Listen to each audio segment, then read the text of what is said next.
صدقۃ الفطر کے بارے میں یہ ایک سوال پوچھا گیا ہے کہ اگر کسی فیملی کا سرپرست بچوں کے ساتھ یا اکیلا جو ہے کسی دوسرے ملک میں رہتا ہے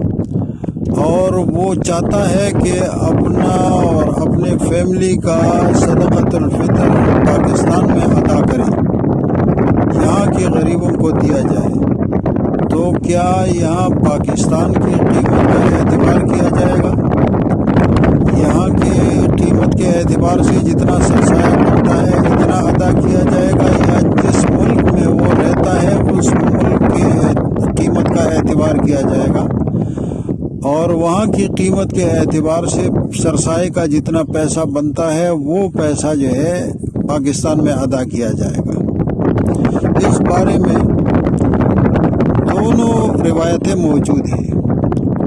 کہ وہ جس ملک میں رہتا ہے وہاں کی قیمت کا اعتبار بھی کر سکتا ہے، اور یہاں پاکستان میں اگر ادا کرتا ہے یہاں کی قیمت کا اعتبار بھی کر سکتا ہے۔